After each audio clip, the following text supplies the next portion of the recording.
In the several months that I had shared the Baker Street lodgings with Sherlock Holmes, I was consistently amazed by the indefatigable energy he poured into his never-ending war on crime. But my physician's eye could see the strain that perhaps another wouldn't have noticed. Thus it was one morning that I prevailed upon him to join me for a day in the country. All seemed tranquil at first, but I was to learn, as I did in later years, that when Sherlock Holmes did not seek trouble, it often sought him.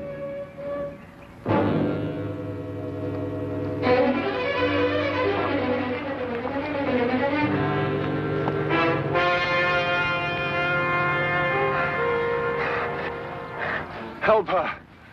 They may be coming. Steady now, we'll have you all right in a minute. What's happened to the young lady? Who are you running from? Stark. Carroll. They tried to kill me. Out now, Holmes. Perhaps we'd better get them to London, eh? My very thought.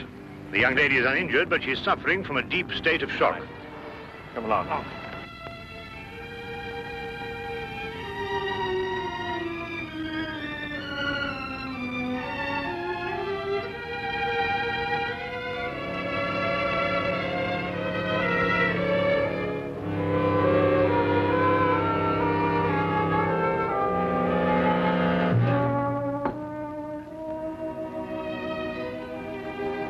Just drink this, will you?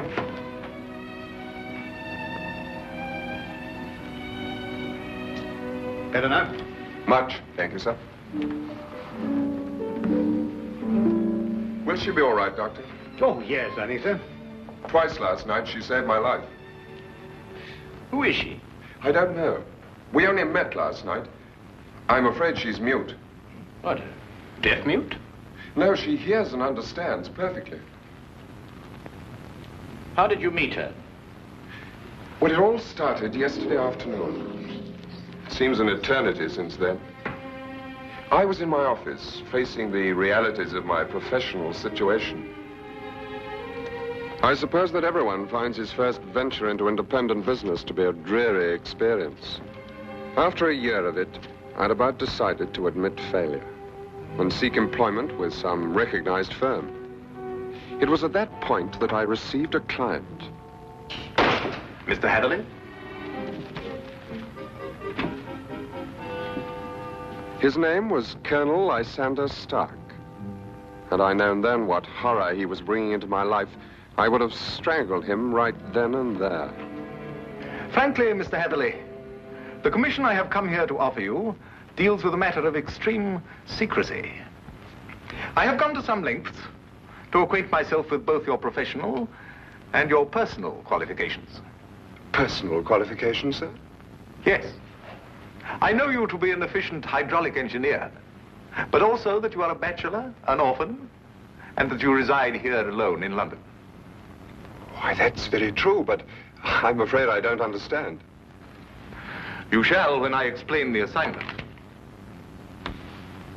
Do I have your word that our conversation will go no further than this room? Of course, sir. I shall respect your confidence. Excellent. Well, then. Does £50 for a night's work appeal to you? £50? I note by your expression that you suspect some illegality. Let me set your mind at rest on that score. Exactly what you want me to do? To repair a hydraulic press, Mr. Hatherley. A rather large hydraulic press. Well, that hardly seems unusual.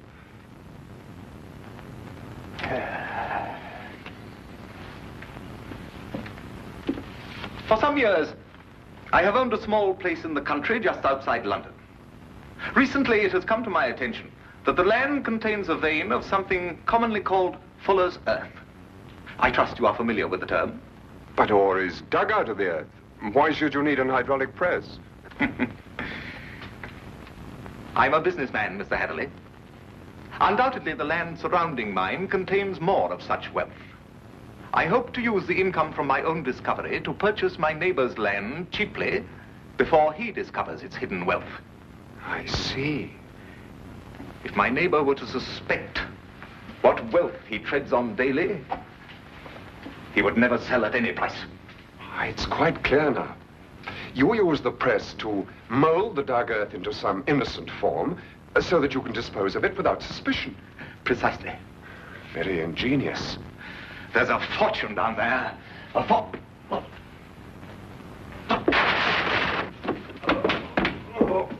Is there anything wrong? What is it, Colonel Stark? Can I get you something?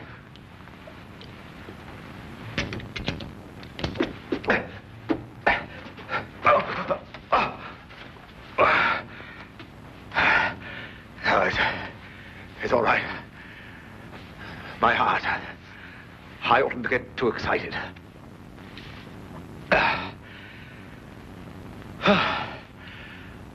Well, I've put my trust in you, Mr. Hatherley. Do you accept the commission? When do I begin, sir? I promised to meet him that night. Last night, at Ayford Station. The time he suggested was quite late, 11:30. But he insisted that it would be less conspicuous. I freely admit that the money kept me from exercising a more natural curiosity at such bizarre proceedings. One point, sir. When we encountered you, admittedly you were in a highly nervous state, but you kept repeating that they were after you. Did this man Stark have a confederate? Yes, a foreigner, a man named Carrow. I was to meet him later that night. Go on. Last night I boarded the train to Ayford and arrived there a little past 11 as ordered. And Colonel Stark was waiting? He was. We drove for almost an hour, and then we stopped suddenly, and he almost pulled me into a darkened house. Stark muttered under his breath as he fumbled to strike a match, but suddenly a light appeared at the top of the stairs.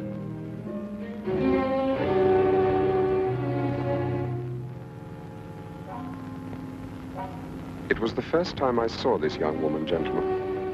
Even in the poor light, beauty and fear were sharp in her face.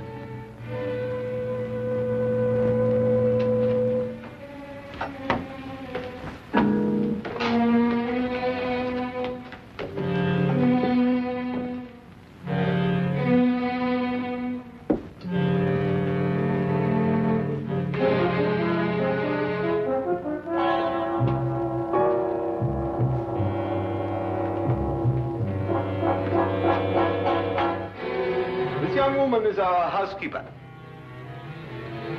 How do you do, miss? She cannot answer you, I'm afraid. She is quite mute. I forgot to tell you that I have a colleague, Monsieur Carrow, brilliant mineralogist. I'll fetch him for you, if you'll excuse me for a moment. By all means.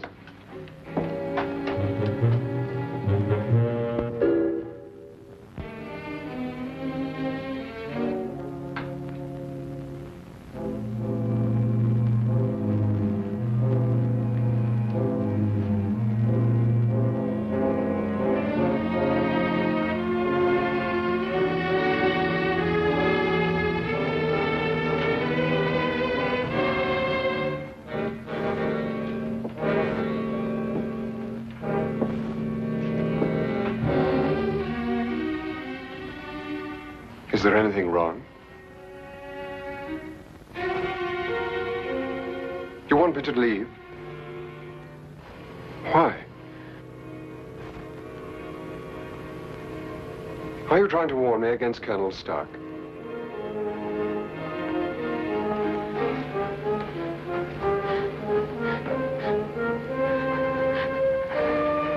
But why should I fear Colonel Stark? I only met him this afternoon.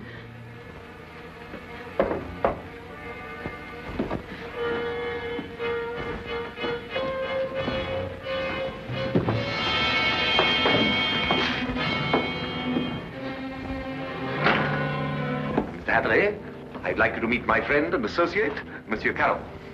A pleasure, sir.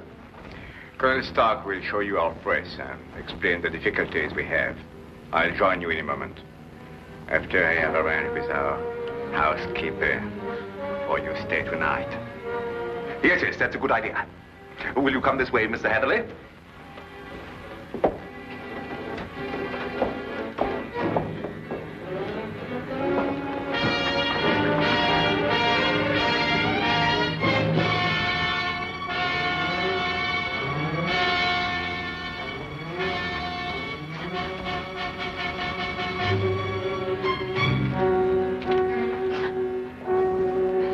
I thought you have learned better, my dear. Perhaps I'll have to send you back to school.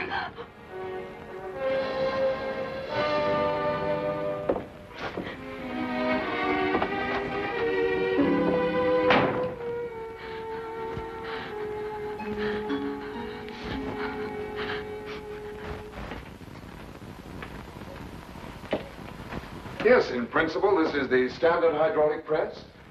Though I must say I've seen few as large. Indeed. And so it does the work of 4 ordinary presses. I think I told you that time is my greatest foe.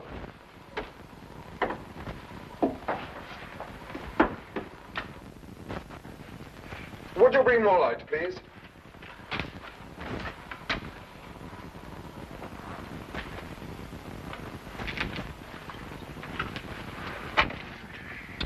Wood. Concrete would have given you more support.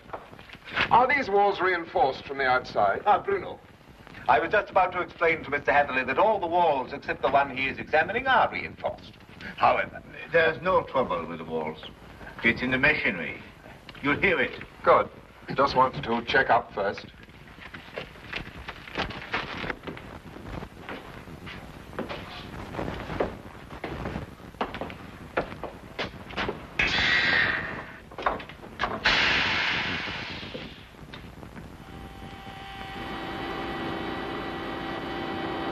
Now listen.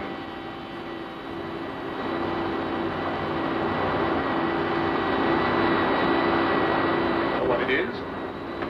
One of the cylinders is leaking fluid, cutting down your power. Turn it off and we'll have a look at the driving rods.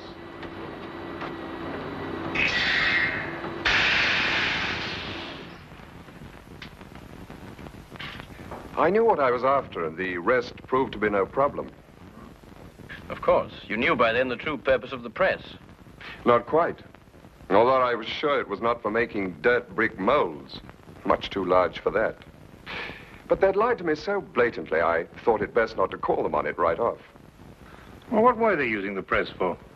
Fairly obvious. They are counterfeiters. They use the press to form the amalgam that takes the place of silver.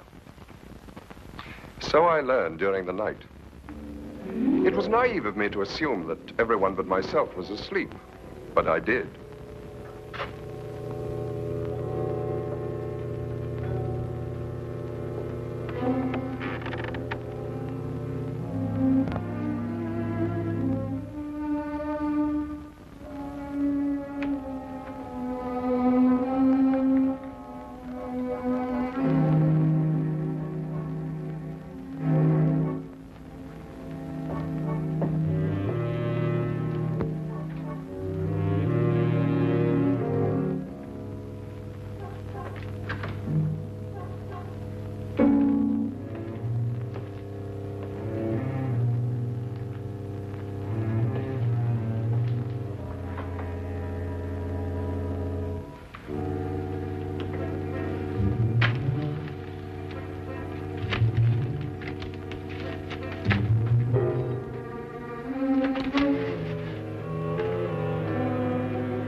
It's amalgam, Mr. Hatherley.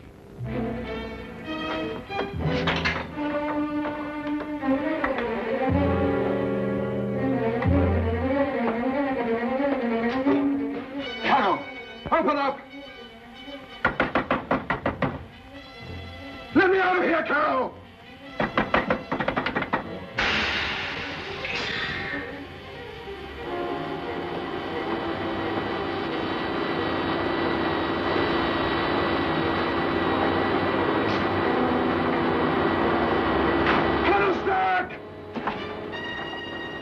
No one knew better than myself what that sound meant.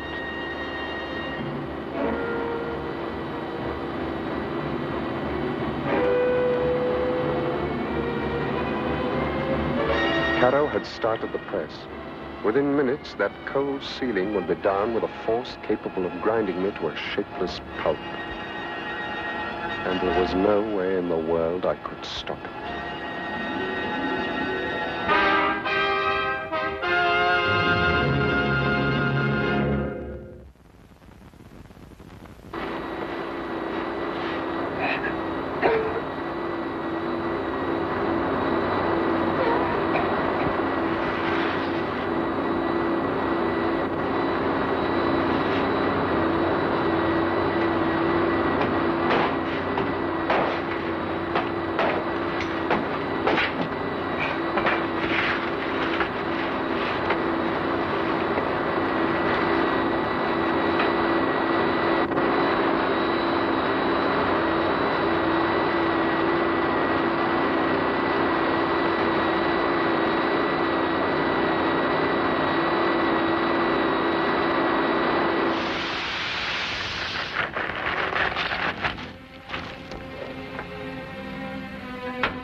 you'll come with me.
What is this?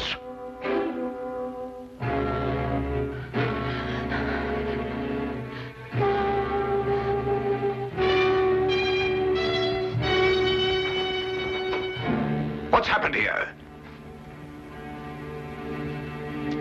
Bruno!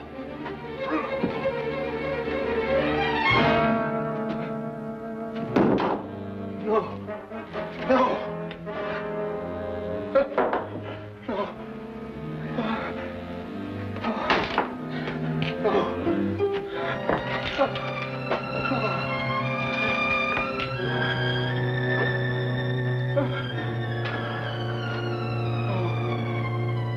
And that's almost the last lucid recollection I have.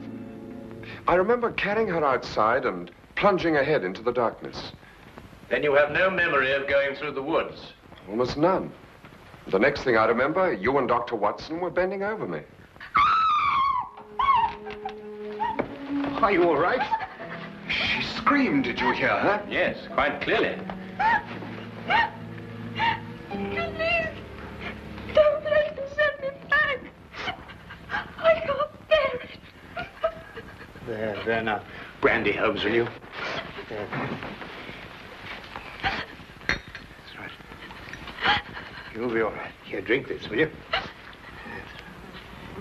Now, Spencer. Now, tell me, do you know this gentleman? Yes, Mr. Hatherley. Oh, you can speak. Oh, why last night did you pretend?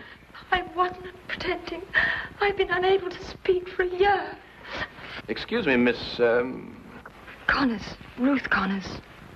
Miss Connors. I gather that the events of last night gave you a shock, rather like a shock you received a year ago. Yes. When I saw the gun in Colonel Stark's hand, and it was pointed directly at me, a year ago, another young man visited us to fix the hydraulic press. I see. What do you know about this other young man? I was standing there, watching, when all of a sudden Colonel Stark fired his gun straight into the other young man's face. Why didn't you go to the police? I did. But first I must tell you that Mr. Carew is my uncle and guardian. He's my only living relation. And when I witnessed the murder, he fell upon me, repeating over and over, "You must never say a word. You must never say a word." But the first opportunity I had, I ran to the police. What did they do? Nothing. Because from that moment to this, I've been unable to utter a sound or speak a word. It was as though my throat was frozen up. Incredible. I have heard of this before. The worst of it was, my uncle learnt of my attempt to inform on him and had me committed to Bedlam. The insane asylum? I spent 6 long months there, 6 horrible, unforgettable months before they released me in his custody. After that, he forced me to do his bidding by threatening to send me back. Send me back to school was the expression he used. Why, that's horrible. Very. And I think it's time we called in our old friend, Inspector Lestrade. If only to deal with this man, Carew. You're not forgetting Stark, are you? Oh, I expect we'll find his remains, Watson. The loss of his medicine undoubtedly saved England the cost of executing him. Well, come along.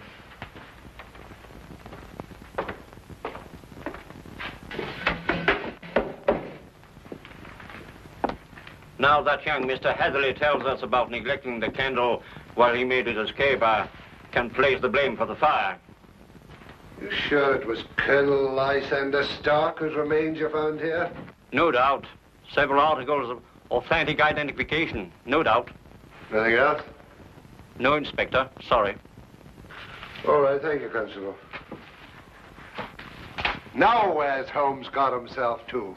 He just went down to the station. He said he'd be back in a minute. Look here, if Holmes thinks he can do... I'm sorry to keep you all waiting. Well, everything's settled, Lestrade? About as settled as it's likely to be. Stark's dead. Carrow's escaped. The only thing now is to go back to London and put out an alarm for him. Oh, dear. Well, tell me, what about the money? What money? Well, you know, the money they were making, the counterfeit. Have you found any? Well, no. Oh, I suppose Carrow took it with him. Well, a man would have to be pretty desperate indeed to even bother with real money, let alone counterfeit. What are you suggesting, Holmes? Miss Connors, the only carriage used here is the carriage that Mr. Heatherly rode in. Is that right? Why, yes, I think so. I see. And that carriage has been in the livery stable since last night. Thanks to an obliging constable, I found one of Mr. Carrow's footprints. But there was no trail of similar prints leading away from the house. Mark you, I didn't imagine that he would try and make his escape on foot. How did he get away, then? He didn't, my dear fellow. He's still in this house, hiding somewhere. What? Mr. Holmes, there's a cellar where... I examined that cellar myself. No, I mean the special cave they dug under the house to hide the money. And there must be an entrance from the house itself. Well, I wasn't permitted to know exactly where, but I'm sure it was in this room somewhere. Thank you. Well, let's try and see, shall we? I beg your pardon.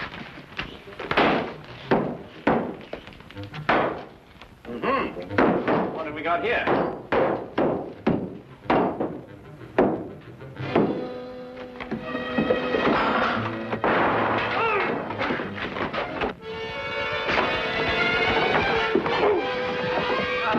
Very neat, Watson.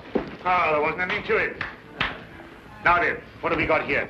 Oh, just nicked me, Doctor. Nothing serious. Well, we'll have a look at it anyway. Now, no. Some of you may lend a hand in here. That's that. I don't believe you'll have any more trouble with Mr. Carew. This has been a nasty business all round. I've lost my £50 fee, been roughed up, but it could have been worse, I suppose. A good deal worse, my friend. For example, I believe this is yours. Mine. Yes. What is it? Your shoe, I believe. I recovered it from the press. Yes, it makes one think, doesn't it? Well, Watson, you were quite right. A day in the country can be quite relaxing.